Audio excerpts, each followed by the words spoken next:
అందరికీ శుభోదయం. నా పేరు ఆశ్రిత్. సో ఈ రోజు నేను కొత్త టాపిక్ గురించి చెప్పబోతున్నాను. అదేంటంటే RTC bus Mela, private bus Mela. ఈ రెండింటిని కంపేర్ చేసుకుంటే ఆర్టీసీ బస్ అనేది ప్రభుత్వం ద్వారా నడపబడుతుంది. రూల్స్ అండ్ రెగ్యులేషన్స్ పాటిస్తుంది. అండ్ డ్రైవింగ్ కి ముందు డ్రంక్ అండ్ డ్రైవ్ టెస్ట్ చేస్తారు.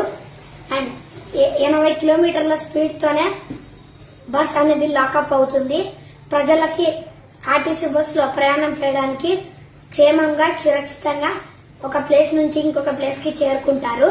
అండ్ ప్రైవేట్ బస్ కి వస్తే రూల్స్ అండ్ రెగ్యులేషన్స్ ఉండదు.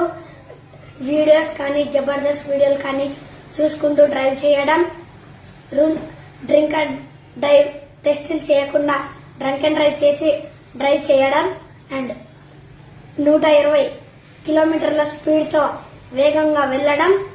ఫర్ ఎగ్జాంపుల్ హైదరాబాద్ నుంచి బెంగళూరుకి 571 కిలోమీటర్స్. సో ఆర్టీసీ బస్ అయితే 11 అవర్స్ లేదా 10 అవర్స్ లో నిదానంగా, సురక్షితంగా, నిదానమే ప్రధానం అన్నట్టు తీసుకొస్తుంది. వైల్ ప్రైవేట్ బస్ అయితే 6 అవర్స్ లేదా 7 అవర్స్ లోపల ఒక ప్రదేశానికి చేరుకుంటుంది. సో వీటి ద్వారా గత 10 సంవత్సరాల నుంచి ఆర్టీసీ బస్ లో ఒక యాక్సిడెంట్ కూడా జరగలేదు. ఎందుకంటే దాంట్లో ఎక్స్పీరియన్స్ డ్రైవర్లు ఉంటారు అండ్ మంచిగా ఎక్స్పీరియన్స్ చేస్తూ ఉంటారు. వైల్ 10 ఇయర్స్ నుంచి ప్రైవేట్ బస్ లో చాలా యాక్సిడెంట్ జరుగుతూ అండ్ రీసెంట్ గానే ఒక యాక్సిడెంట్ జరిగింది.